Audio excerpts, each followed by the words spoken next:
service managers are hijacking your major incident bridge call. A lot of people would say it's an issue with your command and control, and I don't think that's actually true. It might be partly true. And a quick side note, actually, loads of you will have heard the term command and control, and people talk about this. Very few people actually understand. There's no real definition in the corporate world of command and control, not universally agreed anyway. Command and control actually is a term that comes from the military. Long time ago, I completely forget, I think it was a field marshal who coined the term many years ago. And essentially all it's saying is to have a good operational control of the people, process and resources. Yeah, a good command of that, good control. You've got a firm grip of it. You understand what's going on. You have good control. People are doing what they are required to do. And this is manifesting in positive outcomes. Okay, so I just think that's useful, because and ask people when someone says to you, you need to improve your command and control, ask what they mean, because they're probably talking about your leadership skills and your soft skills. So if we take a step back, I actually believe that it starts much earlier, right? Because let's think about this. If they want the same thing you want, and the likelihood is they've probably actually got a ton of other things that they could be doing besides trying to run your major incident call, why do we think that they're essentially hijacking your major incident call? It's confidence. If they're doing that, they do not have confidence that you, as either a major incident manager or an individual or a major incident team, are effective enough to deal with this major instance. Yeah, and I'm not suggesting just because they've come on the call. I'm talking about people who are hijacking the call and taking over, because they certainly do have loads contribute. Service delivery managers in particular normally have, if you're a large organisation, loads of local knowledge. They have loads of really good relationships with the client that you can leverage. So they're probably equally as frustrated with you as you are with them. And I would suggest it's their confidence, okay? And it doesn't necessarily mean their confidence in you on the call. I think it comes much earlier.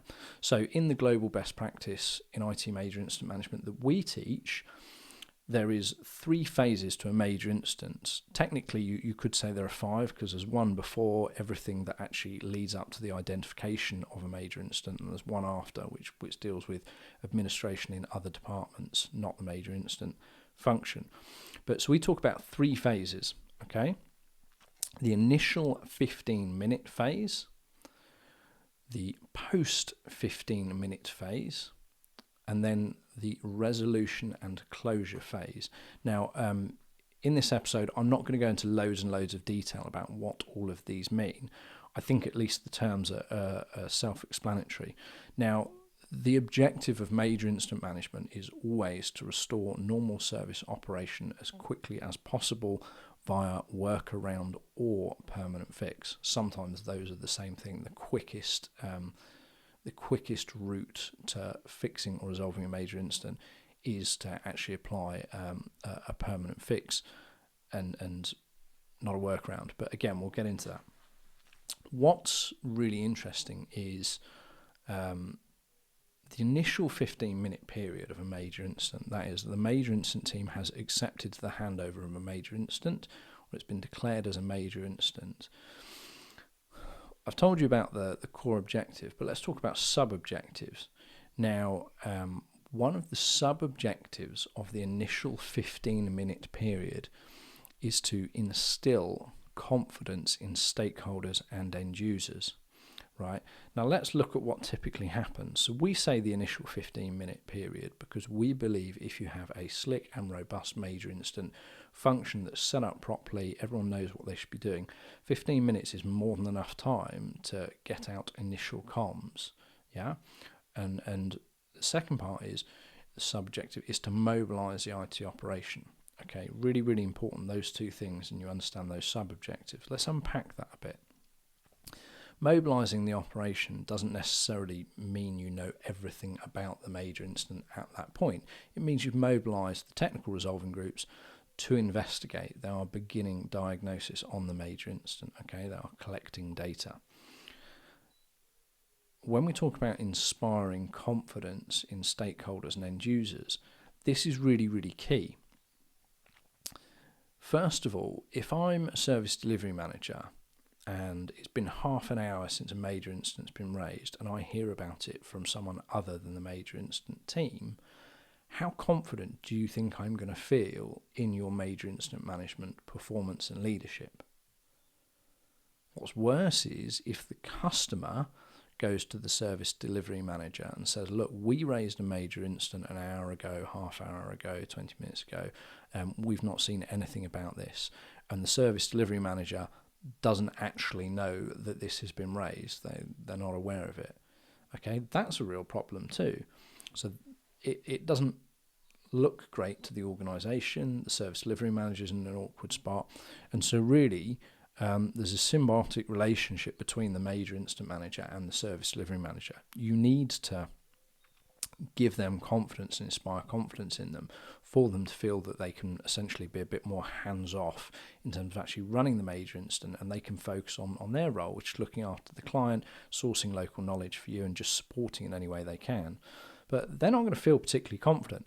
However, on the flip side of that, if a major incident is raised and within 15 minutes comms go out in whatever methods you use, and so the service delivery manager is aware, the customer's aware, the end users are aware, technical resolving groups have been mobilised, and that is a consistent thing that's happened every time there's been major incidents.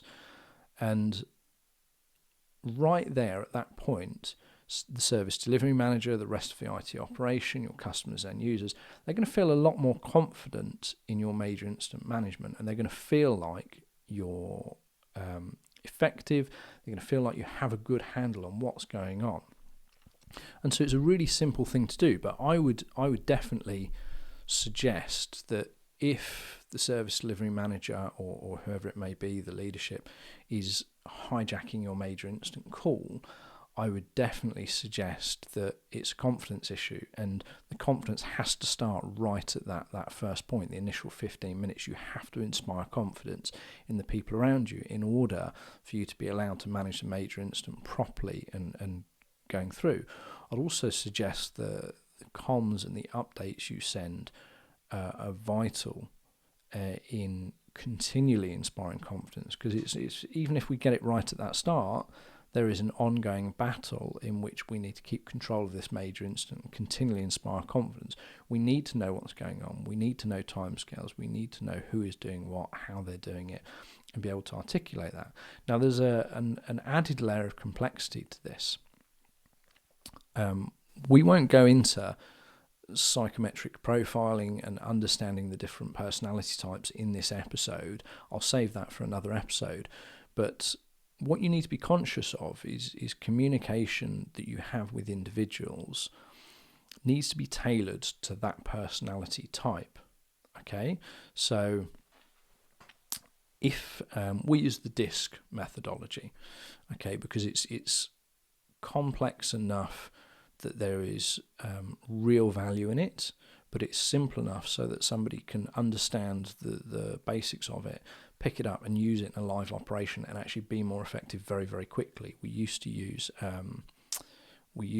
Myers-Briggs, but I found that it was a bit too complex for people to grasp quite easily and use, and so we moved across to the DISC methodology.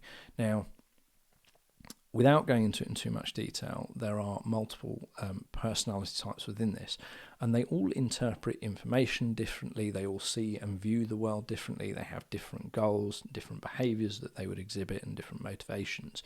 Now, very simply, if you're dealing with someone who is of the D personality type, for example, D for dominance within this, that person values results, action, challenge. Okay? Now, if we think about a lot of people in leadership positions, we know, management positions, we know we probably could identify people with those behaviours. What's really interesting is people of those behaviours, typically the way they like to consume information is it needs to be short and useful. So you'll think about when you write emails to somebody with that personality style, bullet points are really, really useful, and they don't necessarily want too much detail.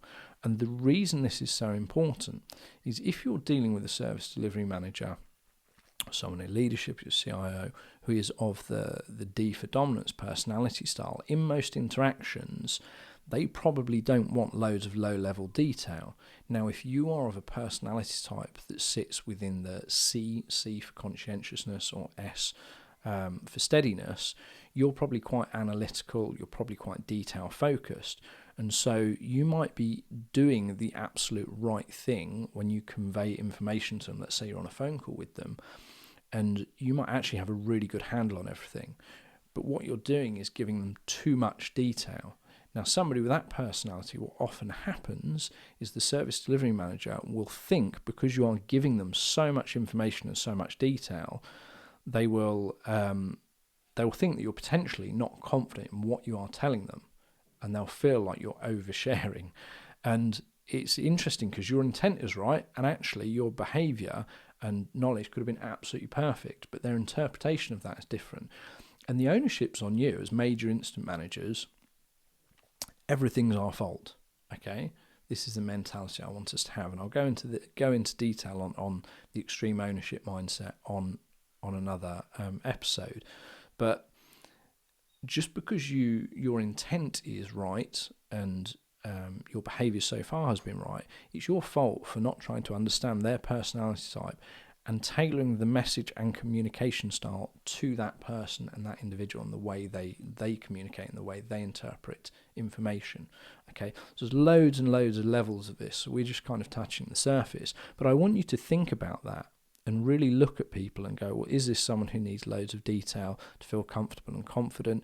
Or is this someone actually who I'm going to completely turn off and they're not going to be listening to everything I give them, so much so that they feel perhaps I'm not as confident? This person just needs short, sharp, actionable information, and they typically don't want loads of detail.